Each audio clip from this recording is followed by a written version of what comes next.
Hello mates, and welcome to another free PC game weekly roundup.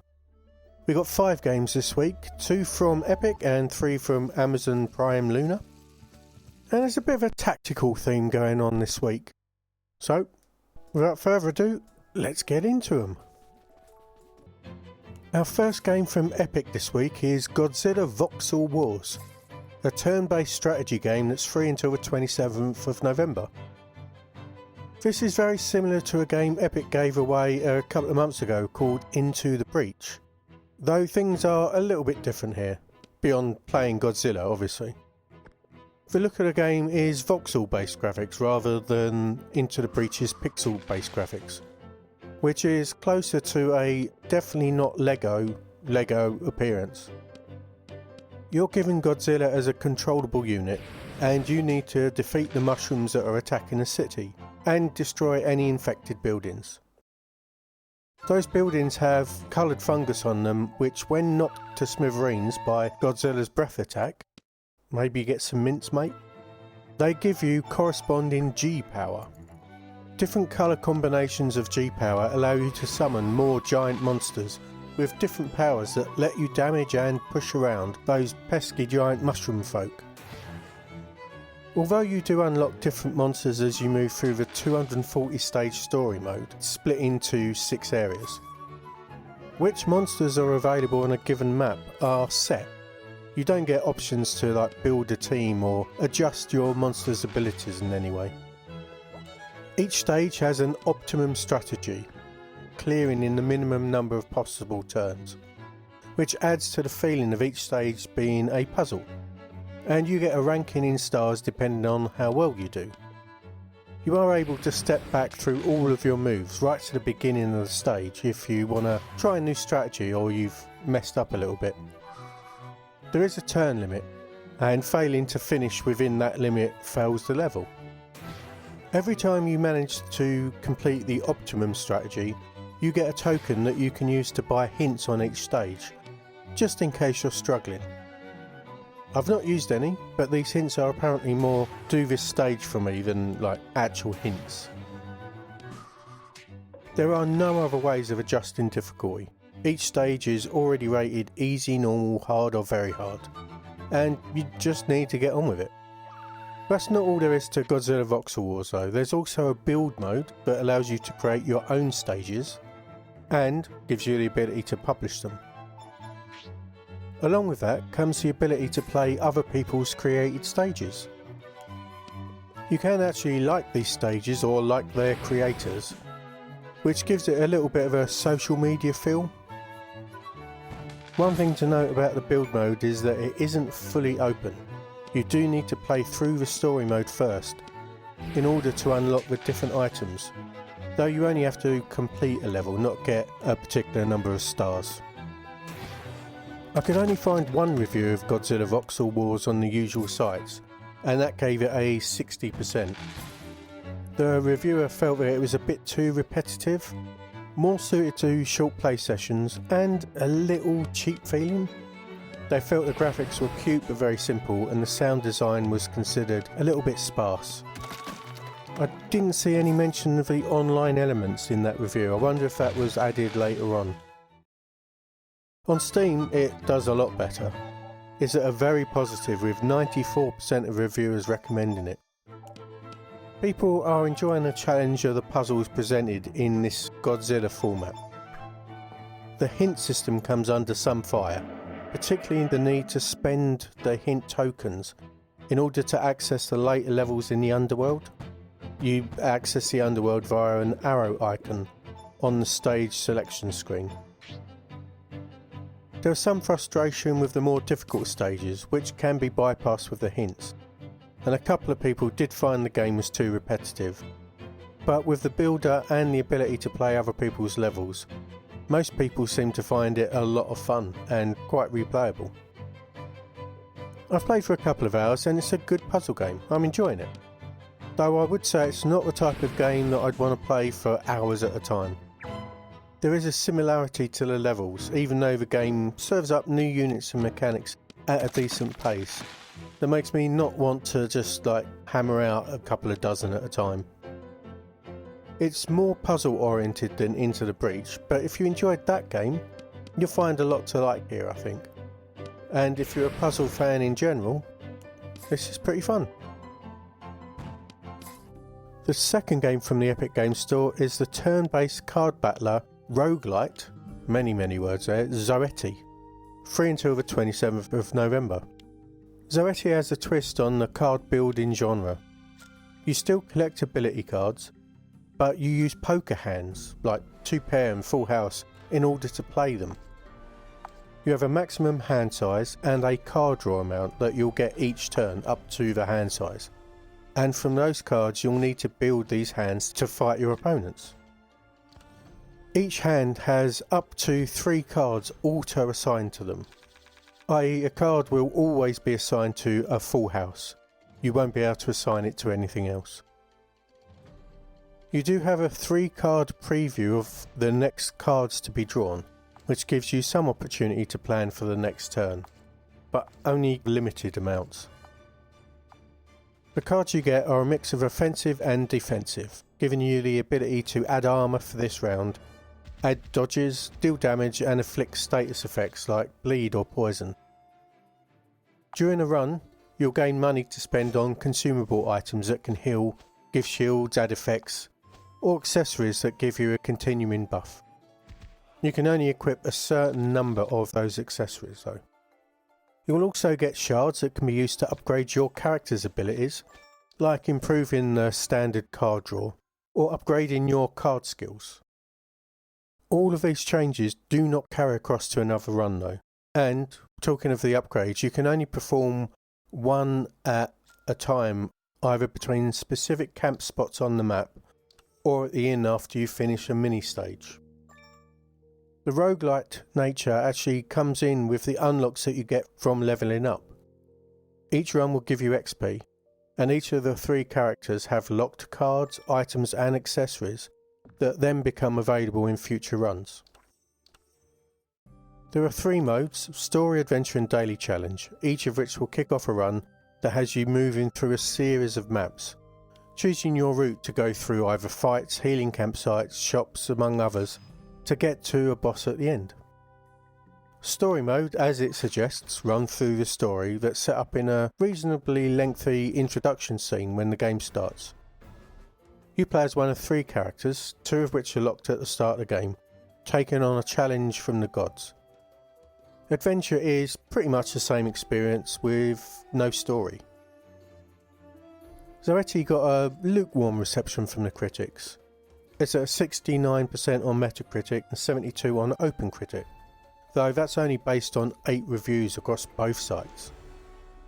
The poker hand mechanic was liked, though there were some people that found the amount of cards, accessories and effects a little overwhelming, and found that it was unfortunate that the adventure run option was locked behind some progress.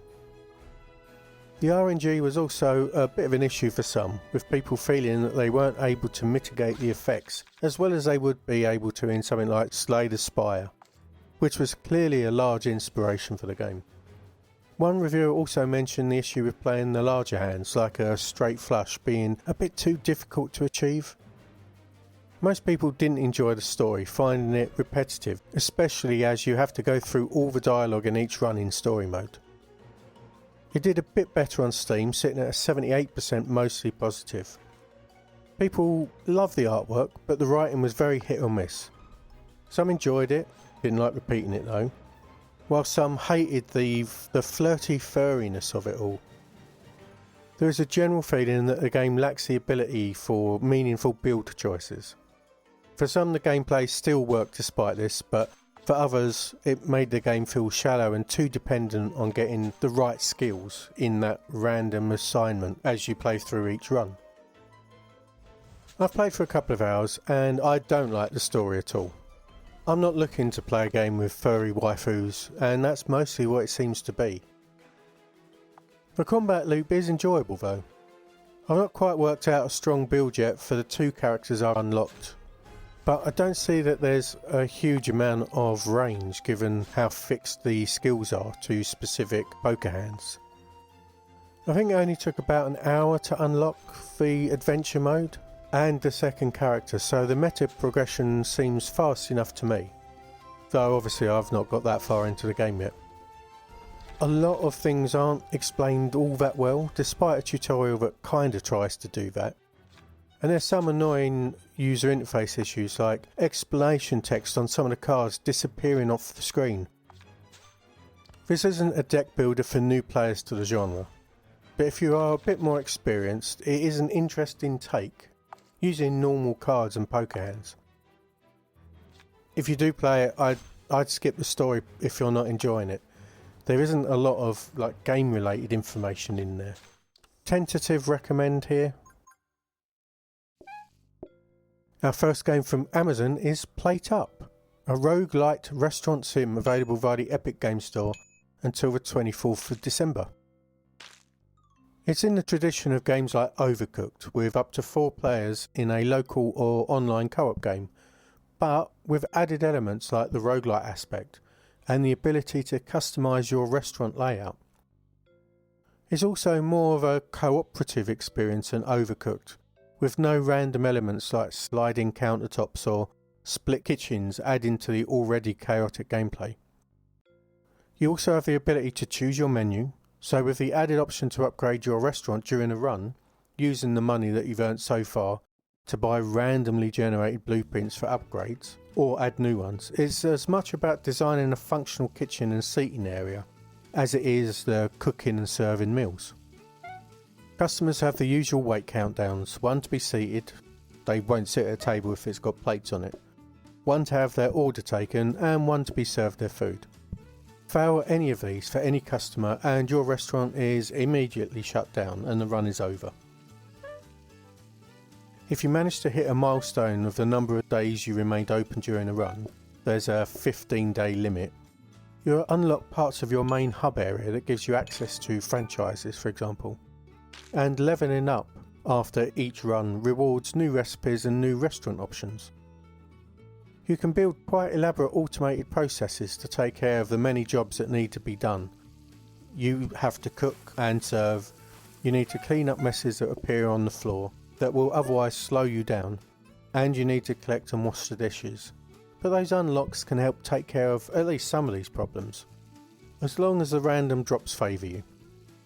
PlateUp did alright with critics, getting a 73% on OpenCritic.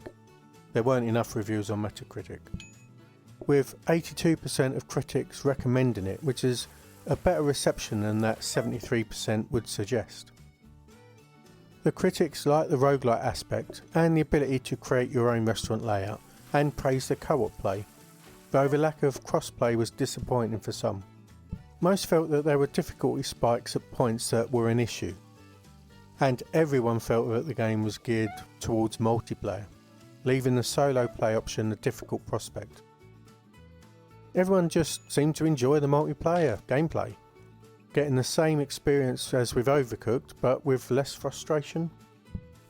Over on Steam it's much more appreciated, sitting at an overwhelmingly positive overall, 96% of reviewers recommending it, and still a 94% for recent reviews. The overwhelming impression from all of the positive reviews is, this is Overcooked but better. Obviously most of the praise is for the multiplayer experience, and the solo play was also considered too challenging for most. The biggest complaint is the random blueprint drops, not providing the right items for the planned automation that people have unlocked and want to do. People didn't like it preventing them from designing the kitchen how they wanted to. There were some reports of the multiplayer not working, with dropouts, lag, and it just simply not connecting for some. I can see that there's been recent updates to the networking that might have helped. I didn't try it myself, so I can't say for certain. I've played for an hour and a half and I can attest to the difficulty of solo play. It was all a bit too much for me and wasn't really that enjoyable. The upgrade system wasn't that well explained. It was a little bit confusing, and honestly none of the drops seemed to solve the problems that I was having, which was there was only one of me. Well, that's fine though, these games aren't really my thing anyway, and it's clear from Steam that people that do like these cooking sim games really love this one. Being able to design and build out the restaurant makes this stand out from the crowd, so if you do enjoy the genre, you should pick this one up and, if possible, play with friends. Our next game from Amazon is D&D Krynn Series, 3 CRPGs from the early 1990s, available until the 24th of December via the good old game store. We start the trilogy with Champions of Krynn.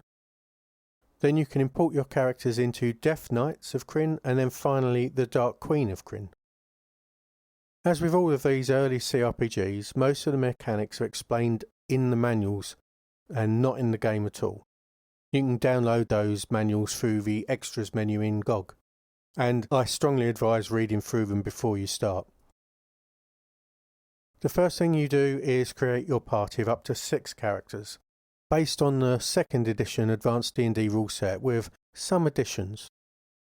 You can choose multi-class characters in up to 3 classes, though that is dependent on the character's race. There are Dragonlance specific ones here: Kenda, a kind of halfling, a couple of types of dwarves and a couple of types of elves, as well as the usual human and half-elf options. Character classes are different than standard D&D. There's Knights, a specific Dragonlance class, Clerics, who have 7 gods to choose from, which gives them different extra spells and sometimes an extra power. Mages can be red or white robed mages, giving them access to different spell lists, but more than that, you can see phases of the different moons and they will empower or reduce the abilities of red mages, white mages or the black mages that you fight. This can be pretty powerful. If you're getting a boost, you get more spells memorised and you cast as if you was a higher level. You can modify your characters once you've created them, and you can change their stats, so you can max them out if you want to. And it's not a bad idea. These games tend to be tough. As with all of the older CRPGs we've got from Amazon, these run in a DOS box and aren't really optimised for larger screen sizes. Gameplay is a mix of static screens when you're in a safe location, switching to a Bard's Tale-like list of your characters on the right, and a 3D grid-based view on the left that lets you move block by block when you're in a dungeon. And then when you get into a fight, you switch to an isometric top-down view where you take a turn-based approach to controlling your characters, like we saw recently in the Dark Sun games. It's primarily keyboard controlled. You can enable and use a mouse, but you're still clicking on text menu options, and you still sometimes need to use the Enter key to select the option. Once you get used to it, it tends to be quicker to use the keyboard. There aren't any reviews for the Krynn series on the critic sites, as there usually isn't. There's one user review giving it a 70% though. Over on Steam it sits at a very positive 94%. You know what I'm going to say now though. Yeah, we're back in Nostalgiaville in the reviews, obviously, eating a huge course of memberberry pie. It's considered a brutal game that focuses more on the combat than the story, and the manual itself suggests that you save after every battle, so the developers, you know what you did. The awkward controls were noted and pushed some people out of playing the games, especially with the different menus that you need to go through. It is not intuitive at all. Those that liked it had usually played it as a kid or young adult and accepted the flawed controls and outdated graphics and music and still enjoyed it. I've dipped in for a couple of hours, created a team and fought a few battles, and yeah, for me this is a welcome addition to my old school CRPG library, one that I haven't got and haven't played yet. The controls really do take a while to get used to, but after a couple of hours it's not slowing me down anymore. Even the very first fight I found a little bit on the tricky side, even though I've got maxed out stats on my party of 6. Having to memorise spells every time you finish a fight is a pain to begin with. There's a bit more micromanagement than there was in, say, Dark Suns. As always with games that are 30 years old, it's so hard to recommend them to anyone if you can just go and play Baldur's Gate 3 right now. So I think this is really just for older players that grew up with games like these, or if players really want to get into the CRPG retro scene. Hard to recommend, as I say, but I'm happy.